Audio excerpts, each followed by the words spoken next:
Hi, I'm Dave Karger. This is The Frontrunners, and on this episode, my guest is Keira Knightley, star of Anna Karenina. Thank you so much for joining me. Thank you for having me. So what we're going to do is I've chosen one of my favorite scenes from Anna Karenina because I love the relationship between your character and Jude Law's character, who plays your husband, Karenin.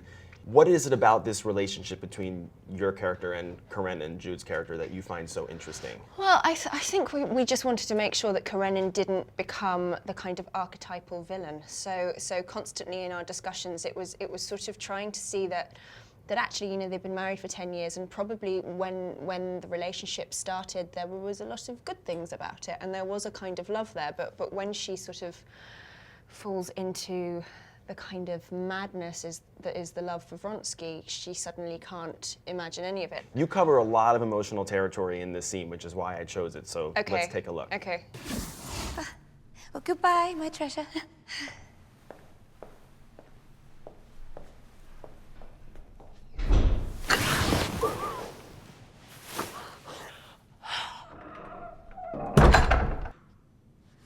So now, even right there, that's hysteria. That's full-on hysteria. He's shut the door, and you just can't control it. And can't control it. I think she's been trying to hold it together, and it's that horrible thing of suddenly the facade totally slipping, and she knows it's all going to come out.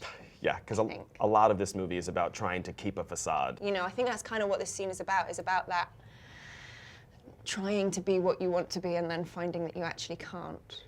Yeah, it's also about being annoyed by your husband, as we're really about to see. Really annoyed, yeah. I agree with you.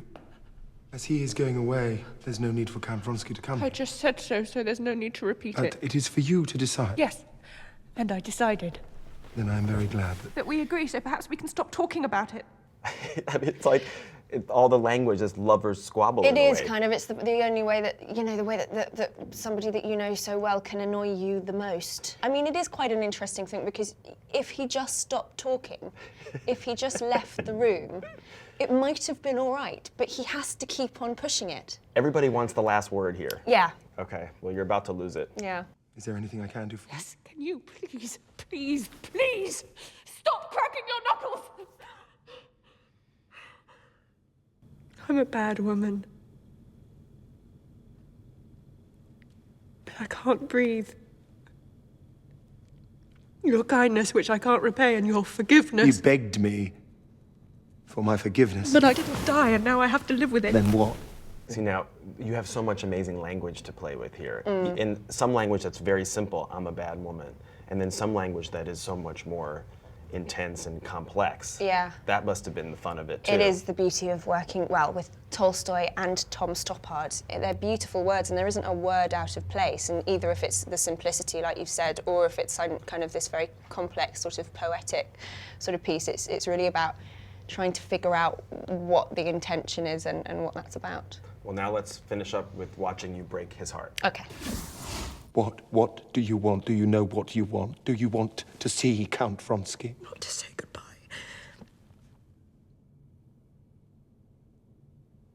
I can't hear. Not to say goodbye. I mean, what does it feel like to break Jude Law's heart? He's got a very bad haircut. So it was easier? Much easier. I love that idea that what she can't handle is living with a saint. It's like if he just hated her, but the fact that there's nothing and there's absolute forgiveness is kind of worse than anything else. Yeah. I thought that was a very human, I can totally understand that. I think most people can understand that, even though you look at her and you think, God, you're horrendous. So would you say that playing Anna Karenina has helped you navigate your relationships? Oh no, absolutely not. I don't think anything does. I think otherwise, I mean, you just have to hope that you don't end up like Anna Karenina. I think, really. Yeah. Well, it's a great performance, so many congratulations, and thank you so much for joining me today. Thank you very much. Thanks for watching this episode of The Frontrunners on Fandango.